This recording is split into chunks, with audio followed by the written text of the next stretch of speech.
नमस्कार। आज हम एक बहुत ही गंभीर और दुखद घटना पे बात करने वाले हैं। अहमदाबाद में जो एयर इंडिया का विमान हादसा हुआ, फ्लाइट AI 171 लंदन जा रही थी और टेक ऑफ के कुछ ही देर बाद क्रैश हो गई। जी, हमारे पास जो जानकारी है वो शुरुआती जांच रिपोर्टों और न्यूज़ आर्टिकल से है और हम कोशिश करेंगे कि इस हादसे के जो मुख्य पहलू हैं और इसका जो असर हुआ है उसे समझें। हाँ बिल्कुल। तो ये घटना हुई 12 जून 2025 को। दोपहर का वक्त था, करीब 1:38 मिनट्स पर। एयर इंडिया का बोइंग 787-8 ड्रीम लाइनर VT-ANB इसका रजिस्ट्रेशन था। अहमदाबाद से उड़ा ही था। और उड़ान भरते ही मतलब मुश्किल से 625 फीट की ऊंचाई तक ही पहुंच पाया था।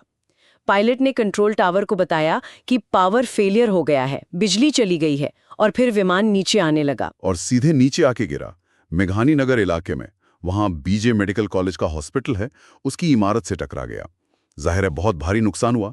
विमान में 230 यात्री थे और 12 क्रू मेंबर, कुल 242 लोग। और इनमें से 241 लोगों की जान चली गई। ये आंकड़ा ही अपने आप में बहुत भयानक है। बहुत ही भयानक। लेकिन इसी हादसे में एक बिल्कुल अविश्वसनीय बात भी हुई।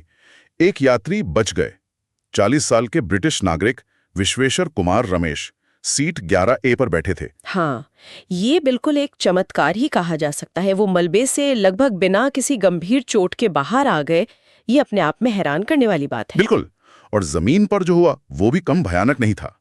हॉस्टल की इमारत में कम से कम 38 या 39 लोगों की मौत हुई और 60 से ज्यादा लोग घायल हुए।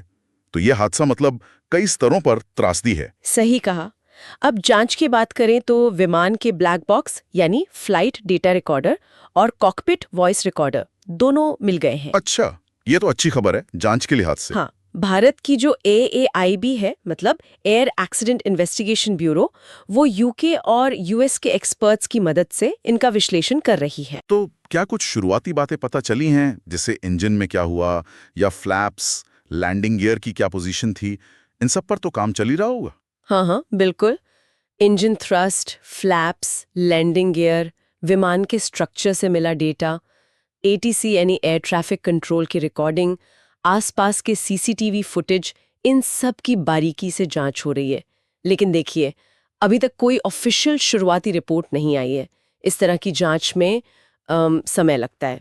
और एक बात जो मुझे बहुत अहम लग रही है वो ये कि ये बोइंग 787 ड्रीम लाइनर के साथ दुनिया की पहली ऐसी दुर्घटना है जिसमें विमान पूरी तरह नष्ट हुआ, मतलब टोटल लॉस हुआ और लोगों की जान भी गई। बिल्कुल सही। ये ड्रीम लाइनर तो अपनी मॉडर्न टेक्नोलॉजी और सेफ्टी के लिए जाना जाता है। इसीलिए इस हादसे ने बोइंग और एयर इंडिया दोनों पर बहुत गंभीर सवाल खड़े कर दिए। एयर इंडिया ने कुछ कदम उठाए हैं इसके बाद? हाँ, बिल्कुल। एयर इंडिया ने फौरन अपने बेड़े में जितने भी 33 ड्रीम लाइनर्स हैं, उन सब की जांच का आदेश दिया है। इतना ही नहीं, उन्होंने एक तरह से सेफ्टी ऑडिट करने के लिए अपनी लंबी दूरी की जो फ्लाइट्स हैं, उनमें करीब 15% की कटौती भी की है। ये एक बड़ा कदम है। अच्छा, विमान के खुद के इतिहास के बारे में कुछ पता चला? कोई पुरानी दिक्कत? जो जानकारी सामने आई है उसके हिसाब से विमान का दाहिना इंजन इसी साल मार्च में नया लगाया गया था और बायां इंजन 2023 में सर्विस हुआ था। एयर इंडिया के चेयरमैन ने इस बात पर जोर दिया है कि विमान और पायलट्स का रिकॉर्ड बिल्कुल साफ था। इस हादसे का असर सिर्फ जांच या एयरलाइन तक ही सीमित नहीं रहा। वो जो अकेले यात्री बचे, उनकी कहानी तो दुनिया भर में छाई रही। और एक अजीब सी बात ये भी सुनने में आई कि लोग अब सीट 11A के लिए एक्स्ट्रा पैसे देने को तैयार हैं। हाँ, ये मानवीय भावनाओं का एक अजीब पहलू है, लेकिन इससे कहीं ज्यादा महत्वपूर्ण मुद्दा ये उठा है कि हवाई अड्डों के नजदीक जो घनी आबादी वाले इलाके हैं, उनकी सुरक्षा का क्या।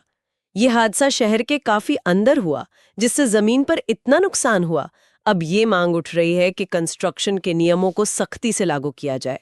हाँ, ये बहुत ज़रूरी सवाल है। और इसने एयर इंडिया, जिसने 2022 में टाटा के अंडर आने के बाद काफ़ी बड़े बदलाव शुरू किए थे, और बोइंग, दोनों पर दबाव बढ़ा दिया है कि वो अपनी सुरक्षा प्रक्रियाओं को और मजबूत करें। लगता है आधुनिकीकरण के साथ साथ अब सुरक्षा पर और भी ज़्यादा फोकस करना होगा। तो कुल मिलाकर देखें तो ये एक भयानक त्रासदी है, जिसमें एक अविश्वसनीय बचाव की कहानी भी है। जांच अभी चल रही है और इसके जो नतीजे होंगे उनका असर एविएशन सेफ्टी नियमों और शायद, जैसा आपने कहा, शहरी नियोजन पर भी देखने को मिलेगा। तो आज की इस पूरी बातचीत से एक सवाल मन में आता है। जैसे जैसे हमारे शहर बढ़ रहे हैं, फैल रहे हैं, तो हम हवाई अड्डों जैसे जरूरी इंफ्रास्ट्रक्चर के आसपास लोगों की सुरक्षा और विकास की जरूरत, इन दोनों के बीच संतुलन कैसे बना सकते हैं? क्या हमारे मौजूदा नियम काफी हैं या फिर विकास की इस दौड़ में कहीं सुरक्षा पीछे तो नहीं छूट रही? ये सोचने वाली बात है।